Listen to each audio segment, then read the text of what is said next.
नमस्कार दोस्तों, honest critic में आपका स्वागत है। दोस्तों, इस वीडियो का जो टॉपिक है वो आपका चेहरा दिखाने का फ़ायदा क्या हुआ। एक्चुअली कंसर्न क्या है, अभी रिसेंटली शौर्य सिंह बोल के एक यूट्यूबर ने एक ज़ीरो टीम फाउंडर्स को लेके उनके सपोर्ट में एक वीडियो बनाया था जिसमें रिक्वेस्ट किया गया था कि काइंडली आप लोग ज़ीरो टीम को सपोर्ट कीजिए। तो उस वीडियो के बाद जो रिसेंट के वेबिनार में हुआ था, धिल्लन जी ने जो सुनाया उनको, घटिया यूट्यूबर, ये यूट्यूबर इंडिया को बदनाम कर रहा है, पता नहीं क्या क्या बोले जा रहे थे। और उसमें उनका उचक उचक के साथ दे रहा था जावेर। हाँ, ये चीज़ है, कमेंट कर रहा है, ये कर रहा है, वो कर रहा है। तो ये जावेर जो चापलूस, ठीक है, मैं ऐसी बातें पहले नहीं करता था, लेकिन जब देखा कि चीज़ें सही चीज़ों से नहीं जा रहा है तो इनको उस तरह से इनको समझाना बहुत ही ज़रूरी है कि घटिया यूट्यूबर वो यूट्यूबर। अब देखो, मेरे पॉइंट क्या है, आप लोग मुझे बोलते हो कि चेहरा नहीं दिखाता हूँ और दुनिया भर की गालियाँ देते रहते हो, जो चोर होते हैं वो चेहरा नहीं दिखाता। जो आपने वेबिनार में बुलाया था वहाँ पे मुझे ये बोला था कि आप जब आंसर दोगे, आपका आंसर तभी दिया जाएगा जब आप चेहरा दिखाओगे, यही बोलते थे। कमेंट आज के दिन तक मुझे कमेंट में यही आता है कि अंधभक्तों का, कि चेहरा दिखाओ, चेहरा दिखाओ, चेहरा दिखा के बोलोगे तब सच मानेंगे। यही बातें आप बोलते हो ना। और कितनी बार तो मैं आप लोगों को बता भी चुका हूँ कि चेहरा क्यों मैं नहीं दिखाता हूँ, ठीक है। जो नए हैं शायद उनको नहीं पता होगा, जो रिसेंटली मुझे सुन रहे हैं उनको नहीं पता होगा, लेकिन जो पुराने बंद भक्त हैं अभी भी उस सेम आपका कमेंट आता है। मैं कितना बार बता चुका हूँ कि चेहरा नहीं दिखाने का रीज़न ये नहीं कि मैं ऑन पैसिव की दुनिया से डर गया हूँ। क्या धिल्लन जी से कोई डर सकता है? क्या ऐश से कोई डरने की चीज़ है? या फिर लोगों से डरना बनता है क्या? जितने लीडर्स हैं, सो कॉल्ड लीडर्स हैं, जितने पैनलिस्ट पे आते हैं, इनसे एक पैसे के लिए भी डरना बनता है? नहीं बनता ना। क्यों डरना है इनसे? चेहरा क्यों? या फिर अगर मैं चेहरा दिखा के भी गलत बात बोल के भी चला जाऊंगा तो क्या उखाड़ लोगे आप लोग? नहीं ना। तो वो चीज़ मैं ये इसलिए नहीं दिखाता हूँ। आपको हमेशा बोला हूँ कि जो मेरा जो प्रोफेशन है, मैं जिस तरह से काम कर रहा हूँ, मैं जो काम कर रहा हूँ, वो एक बहुत ही इम्पोर्टेंट एक रेस्पॉन्सिबिलिटीज़ है मेरे हाथों में। 150 से 200 लोगों की रेस्पॉन्सिबिलिटी रहती है और मेरा जो बैंडविथ है काम करने का, वो बैंडविथ नहीं देता है कि मैं यहाँ आके ये दिखा सकूँ कि मैं ये कर रहा हूँ, ठीक है। क्योंकि वो जो दुनिया है एकदम अलग है। चीज़ों को समझो। ऑन पैसिव कहीं पे ऐसा नहीं है कि पूरे इंडिया में छाया हुआ है, सबको पता है, ऐसा नहीं है। अगर उनको, मैं जिस दुनिया में मेरा जो प्रोफेशन चल रहा है वहाँ की दुनिया को पता चलेगा तो उनके लिए ये घटिया बकवास और टाइम पास का काम कर रहा हूँ मैं, एज़ पर देम। क्यों? क्योंकि मेरी जो रेस्पॉन्सिबिलिटी है उसको देख के ये जो मैं वीडियो बना रहा हूँ और जिस तरह से बातें कर रहा हूँ ना, वो हंसेंगे। इसलिए नहीं हंसेंगे कि क्या कर रहा हूँ, इसलिए हंसेंगे कि अरे आपके पास ये भी टाइम है, ये सब बकवास का काम कर रहे हो। तो मेरे लिए बकवास नहीं है, क्योंकि ऑब्वियस सी बात है कि जब मैं 2020 में जुड़ा था, मेरे को जोड़ दिया गया था, उसके बाद से ठीक है, मैं कहीं ना कहीं सोचता था ये हो सकता है, वो हो सकता है। लेकिन जब 2020 तक तो मैं समझ गया था कि ऐसा कुछ गड़बड़ है, तो 2021 से मैंने छोड़ दिया था। उसके बाद फिर मैंने अपने टीम के लिए क्वेश्चन उठाना शुरू कर दिया, क्योंकि मैंने, ठीक है, उनकी भी मजबूरी थी, उनके लिए क्वेश्चन करना ज़रूरी था, नहीं तो ये कॉपी ट्यूबर्स कुछ भी आके कहानियाँ सुनाते थे। तो मैं वही बताना चाह रहा हूँ, मेरी जो रिस्पॉन्सिबिलिटी है, मेरा जो प्रोफेशन है, मैं जिस फील्ड में हूँ, जहाँ पे मेरा काम चल रहा है, वो दुनिया एकदम अलग है ये वाली दुनिया से। मैं उनको जस्टिफाई नहीं कर पाऊँगा कि मैं ये वीडियोस बना रहा हूँ।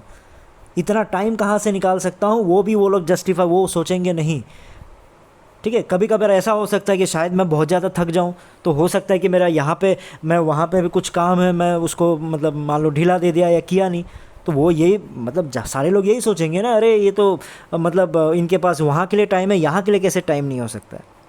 तो बहुत सारी चीज़ें मिक्सअप हो जाएंगी। तो ये मेरी अलग दुनिया है, इसलिए चेहरा नहीं दिखाता। मेरा मेन पर्पस बस इतना ही है, चीज़ों को समझो। लेकिन मैं बार बार ये बात दोबारा इसलिए निकाल रहा हूँ क्योंकि मैं ये जानना चाह रहा हूँ, ठीक है, मैं तो अगेंस्ट में बोलता हूँ ना, तो आप लोगों से मेरी शिकायत जायज़ है, चलो मान लिया। लेकिन जो शौर्य सिंह है, ऐश की तारीफ़ करता है, ठीक है, ऑन पैसिव पे के लिए फुल पॉजिटिव है, आज के दिन में भी वो यही बोलते हैं कि सबके लिए सोचा गया है, सबके लिए कुछ बढ़िया हो जाएगा। लेकिन बेचारे ने एक लाइन क्या जोड़ दिया कि आपको ज़ीरो टीम फाउंडर्स के लिए सोचना चाहिए। सारे आप लोग, सारे ये कॉपी ट्यूबर, सारे लीडर्स सब अगेंस्ट हो गए। भर भर के इतना सुनाया यार ये धिल्लन जी ने। यार आप लोगों की रीढ़ की हड्डी है नहीं है, इतना क्यों दोगलापन करते हो आप तो मुझे जो बोले थे कि चेहरा दिखाओ, हम सब जवाब देंगे, हम चाहते जो भी जेन्युइन तरीके से आते हैं हम उनका आंसर देंगे, जवाब देंगे। अरे बेचारे ने जब वीडियो बनाया, ठीक है, समझा देते ना उसको बुला के, चेहरा दिखाते क्या उसने छुप छुप के किया।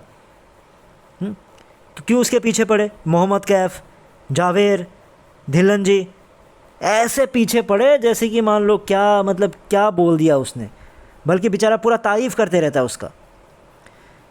तो शौर्य सिंह आप टेंशन मत लो, आप जो भी काम कर रहे हो अच्छा कर रहे हो, आप चलते रहो। मैं तो स्टैंड करता हूँ आपके लिए, मेरे जो मुझे भी पसंद करते हैं वो भी डेफिनेटली आपको आपके लिए स्टैंड करेंगे।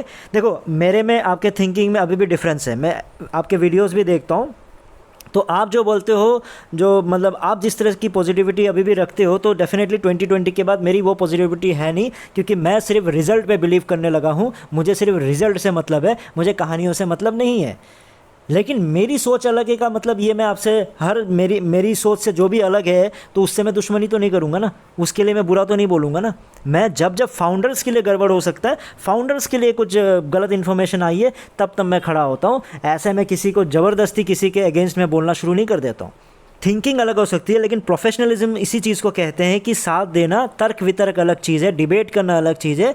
वो आप भी सही हो सकते हो, मैं भी सही हो सकता हूँ, मैं गलत हो सकता हूँ, कभी आप गलत हो सकते हो, तो वैसी चीज़ें चलती रहती है। ठीक है, क्योंकि आप लगे रहिए, आपने कोई गलत काम नहीं है किया, आप ऑन पैसिव का साथ दे रहे हो, बहुत बढ़िया बात है, लेकिन आप स्टैंड कर रहे हो, वो मेरे लिए सबसे मैटर करता है, और वो चीज़ मुझे बहुत ही पसंद है, जिसकी वजह से मैं आपका साथ देता हूँ। क्योंकि आपने रिसेंट में, आपको याद होगा कि आपने वो वीडियो जब गरीब लोगों के लिए आपने कुछ इलाज के लिए जो बनाया था, उसमें भी मैंने आके वीडियो में सपोर्ट किया था आपको। लेकिन जहाँ तक मुझे पता था, कहीं ना कहीं देखो मैंने एनालिसिस कर लिया था कि आप संकोच और आप डाइसी सिचुएशन में थे कि ऑनेस्ट क्रिटिक को बोलना चाहिए नहीं चाहिए, क्योंकि आपके बातों से मैं समझ गया था, क्योंकि आपने उसमें यही बोला था कि ऑन पैसिव है, जैसे थोड़ा सा खिलाफ बोलते हैं या फिर थोड़ा सा नेगेटिव टाइप का बोलते हैं, उनसे भी मैं आह्वान करता हूं कि वो भी साथ आए, है ना। क्योंकि कहीं ना कहीं आप भी डायरेक्टली आपने ऐसा दिखाया था कि आप मुझे जानते नहीं हो, लेकिन कहीं से आपने सुना हुआ है।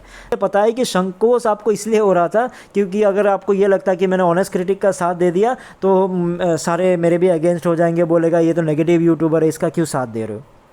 ये फील है। ये बात मैं क्यों उठा रहा हूँ, मैं आपको बताता हूँ कि आपको ना एक जजमेंट, आपको है ना एक दायरा सीमित करना पड़ेगा कि आप ऐश की तारीफ़ करो, ऐश के साथ दो, ठीक है। लेकिन मेरा मानना है कि आप उस पोजीशन तक उनका साथ दो जिस पोजीशन के बाद आपको ये ना महसूस हो कि अगर मैं थोड़ा सा ऐश के खिलाफ कुछ बोल दूँ या फिर मुझे कुछ गलत दिख रहा है वो बोल दूँ और वो बोल ना पाओ।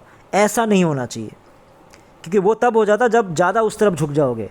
लेकिन आपको किसके बारे में सोचना, फाउंडर्स के बारे में सोचना। अगर फाउंडर्स के बारे में सोचना है, ऐश की तारीफ़ करते रहो, कोई इशू नहीं है मुझे, लेकिन आप कम से कम उस लिमिट तक रखो उनका ऐश का साथ, जहाँ तक आपको ये लगे कि कभी मुझे फाउंडर्स के लिए बोलना पड़े तो मुझे झुकना ना पड़े, या फिर मुझे ऐसा ना फील हो कि मैं उसको बोल ना पाऊँ, ये ना करना पाऊँ। क्योंकि देखो अभी रिसेंट में मुझे याद है कि आपने रिक्वेस्ट किया था मेरे को, वीडियो बना के रिक्वेस्ट किया था, राइट, कि ऑनेस्ट क्रिटिक साथ दीजिए, या ऑनेस्ट क्रिटिक ने साथ दिया। उसके बाद अभी रिसेंट में आपने जब ये वीडियो बनाया था, ये वीडियो आपने जब बनाया था ज़ीरो टीम को लेके, तो उससे पहले ऑलरेडी मैंने बहुत सारे वीडियोस बना डाले थे ज़ीरो टीम को लेके। इसलिए मैं खुश हुआ कि कोई तो आया कि ज़ीरो टीम को लेके बात की है, इसलिए मैंने स्पेशली जाके आपके सेक्शन में, मैं कमेंट वमेंट करता नहीं, लेकिन वहाँ पे जाके मैंने कमेंट किया था, है ना। लेकिन जब कमेंट किया था तो उसमें आपका कोई रिप्लाई आया नहीं, ऑब्वियस सी बात है, आपने लव का साइन दे दिया था। उससे मैं समझ गया कि क्या होता है कि आपको कहीं ना कहीं थोड़ा बहुत आपको ये लगता है कि नहीं, मैं कमेंट कर दूंगा, ऑनेस्ट क्रिटिक से बातचीत करूंगा या इस तरह की चीज़ें चलेगी तो कहीं ना कहीं आप भी नेगेटिव हो जाओगे। तो इस स्टैंड को आपको लेना पड़ेगा, नेगेटिव पॉजिटिव के बीच में आपको रहना पड़ेगा, जब तक आप सही तरीके से आंसर अगर सही तरीके से आपको फाउंडर्स का साथ देना है तो उसके लिए आपको ये जो डाइसी सिचुएशन है ना, आपको सही, जहाँ सही लगता है सही बोलो, जहाँ गलत लगता है गलत बोलो। ऐसा नहीं है कि ऑनेस्ट क्रिटिक हमेशा नेगेटिव ही बोल रहा है, ठीक है। आज के दिन में आपको नेगेटिव लग रहा है, लेकिन आप ज़्यादातर मेरी जो बातें हैं वो आपको जैसे ही ओ कनेक्ट लॉन्च हो जाएगा उसके 4 से 5 महीने के बाद आप मुझसे बात कर सकते हो मेरी बातों को लेके। अभी मैं ना आपके लिए कुछ बोल रहा हूँ ना आप डेफिनेटली आप भी बोल नहीं रहे हो, क्योंकि आपको भी आप इसलिए नहीं बोल पाते हो, मुझे पता है कि देखो कहीं ना कहीं साथ तो दिया था, है ना। तो ऐसा नहीं, आप बोल सकते हो मेरे खिलाफ़। आपको ये गलत लगता है कि ऑनेस्ट क्रिटिक इस बात को गलत बोला, बोलो, मैं बुरा नहीं मानूंगा, क्योंकि आप फाउंडर का साथ दे रहे हो। मैं गलत सही से कितना फ़र्क पड़ जाएगा, फाउंडर का साथ है, ज़ीरो टीम वालों के साथ है, तो डेफिनेटली मैं भी आपके साथ हूँ। देखो शौर्य, देखो आखिरी में बस इतना ही कहना चाहूँगा, आप जो भी डिसीजन लो सही तरीके से, डरने की ज़रूरत नहीं है इसमें। आपने खुद बोल दिया कि आप डरते नहीं हो, लेकिन सिचुएशन बहुत बार ऐसा हो जाता है कि हो सकता है कि आपको इधर उधर होना पड़ जाए, ठीक है। उसके लिए आपको घबराना नहीं है, कि मैं इसलिए आपको सलाह दे रहा हूँ। देखो आपने ये बोला कि आप यूपीएससी की तैयारी कर रहे हो, राइट, तो उस हिसाब से मैं समझ गया कि आप ऑब्वियसली मुझसे जूनियर हो। जब जूनियर हो तो थोड़ा बहुत एक्सपीरियंस मुझे ज़्यादा हो सकता है, जिसके देखो अभी रिसेंट में आपने जब बोला था कि आप गरीबों की मदद करोगे, तो उसके बाद मैंने एक वीडियो बना के स्पेशली आपको यही बोला था कि आप डेफिनेटली आप ये बहुत ही अच्छा काम कर रहे हो, मैं आपका साथ दे रहा हूँ, लेकिन आप यूपीएससी भी तैयारी कर रहे हो, आप स्टूडेंट भी हो, तो एक सोच समझ के एक प्रॉपर प्लानिंग के साथ आप एक बताइए कि आप, क्योंकि ये आसान नहीं रहेगा, आपको बहुत टाइम डिवोट करना पड़ेगा, बहुत कुछ उसमें इन्वॉल्वमेंट आएगी, लीगल चीज़ों से लेके बहुत कुछ में चीज़ें आएंगी। तो इसलिए अब वो सोच समझ के आप मुझे एक बार वीडियो दे के बनाइए कि आपको क्या करना है क्या नहीं करना है। तो मैं मन में सोच के रखा था कि इसको 15 दिन मैं जज करूँगा, अगर सब कुछ हाँ 15 दिन 20 दिन लगा हुआ है तो मैं डेफिनेटली आगे इसका साथ दूंगा। तो मैंने आपको ऑलरेडी मैंने वीडियो बना दिया था आपके लिए कि आप इस तरह से डायरेक्टली इन्वॉल्व मत हुए, अपने अकाउंट में पैसे मत लीजिए, क्योंकि एक संस्था है जिस संस्था के थ्रू हमने अपने एक फाउंडर को हेल्प किया था, उस संस्था से आप टाई अप कीजिए, आप फाउंडर्स का दर्द समझिए, जाके उनका पता कीजिए कि हाँ आपको क्या दर्द है, वीडियो बनाइए, उनके थ्रू चीज़ों को पता चलेगा। तो ये वीडियो मैंने बनाया था, लेकिन आई थिंक उसके जैसे वीडियो बनाया मैंने अपलोड नहीं कर पाया था, उसके 3 या 4 दिन के बाद ही आपने आके बोल दिया था कि आपसे मैं ये वीडियो नहीं बना रहा हूँ। तो हो सकता है आपको किसी ने दबाव दिया हो, कहीं ना कहीं आपको समझाया हो ऐसा मत करो वैसा मत करो, बहुत सारी चीज़ें बोला होगा। हाँ एक चीज़ गलत था कि आपके अकाउंट में डायरेक्टली आ रहा था, आप भले ही कुछ गलत ना करते, लेकिन वो कहीं ना कहीं लीगली वो सही नहीं था। तो वही चीज़ मैं वीडियो बना रहा था, लेकिन जब देखा कि 15 से 20 दिन के अंदर आपने फिर वो वीडियो डाल ही दिया कि आपसे मैं ये नहीं करने जा रहा हूँ, तो देखो अगर मैं आपको बुरा मानता या फिर कुछ ये कॉपी ट्यूबर जैसा होता तो मैं चिढ़ाने लग जाता, ये देखो क्या करने जा रहा था, किया नहीं, बड़ी बड़ी बातें किया। नहीं, मैं आपके जज्बे को समझा, आपका चीज़ों को समझा, लेकिन मुझे पता था कि ये इतना आसान नहीं होगा, इसलिए मैंने पहले ही वीडियो में आपको बोला था कि पहले सोच समझ के एक प्रॉपर प्लानिंग बताइए, उसके बाद मैं आके आपको डेफिनेटली साथ दूंगा, यही बोला था। तो वैसा ही हुआ, तो आपको समझ में आया। तो उसी चीज़ को लेके अभी भी मैं बोल रहा हूँ कि फाउंडर्स का साथ दे रहे हो, लेकिन मैं यही बोल रहा हूँ कि अभी आपका सिचुएशन कैसा है समझ रहे हो, फाउंडर्स का तो पूरा साथ दे रहे हो, लेकिन आप पूरी तरह ऐश का भी साथ दे रहे हो, तो ये इतना आसान नहीं होगा, क्योंकि अभी जो आगे की चीज़ें चलने वाली है ना, तो ऐश जो करेगा और फाउंडर्स के साथ जो होगा ना वो एकदम अपोजिट होने जा रहा है, वो मेरा एक्सपीरियंस कहता है, तो उसकी वजह से मैं आपको बता रहा हूँ। तो इसलिए आप अपने आप को किस तरह से स्टैंड करके रखोगे, एक तरफ किसी की तरफ ज़्यादा मत झुक जाओ, तो वो मेरा कहने का रीज़न है, क्योंकि हो सकता है कि पॉसिबिलिटी है कि आपको कभी ना कभी ऐश के खिलाफ भी बोलना पड़ जाए, वो दिन भी आ सकता है। ठीक है, ओ कनेक्ट लॉन्च होने के बाद शायद 4 से 5 महीने के बाद आपको वो दिन भी आ सकता है। इसलिए मैं चाहता हूँ कि किसी की तारीफ़ करो, किसी को प्रेज़ करो, लेकिन साथ साथ में ये बोलने की हिम्मत रखो कि उसने गलत किया है। सो कंक्लूजन यही है कि देखो कॉपी ट्यूबर्स, धिल्लन जी और जितने भी आपके लीडर्स हैं ना, वो सिर्फ नाम के लिए आप लोगों को मोटिवेट करते हैं। फाउंडर्स आप लोगों को मैं बार बार बता रहा हूँ, वो सेल्फिश लोग हैं, ये सारे सेल्फिश लोग हैं जिन्होंने ये नहीं माना कि हमको वो बांट देना चाहिए जितने भी कमीशंस है, वो ये बोल रहे हैं कि जेलस है, लोग जेलस है। बताओ, तो ऐसे लोग सेल्फिश हैं, तो इन पे क्वेश्चन करने से डरो मत, क्योंकि अगर डरते रहोगे तो ऐसे ये लोग फ़ायदा उठाएंगे आप लोग से कमीशन खा के, फिर आपको क्या होने वाला आपको समझ नहीं आ रहा 4 से 5 महीने बाद। ठीक है दोस्तों, फिर बाकी बातें हम बाद में डिस्कस कर लेंगे। इस वीडियो में इतना ही था, फिर नए वीडियो में नए टॉपिक के साथ आऊँगा, तब तक के लिए टेक केयर, बाय बाय।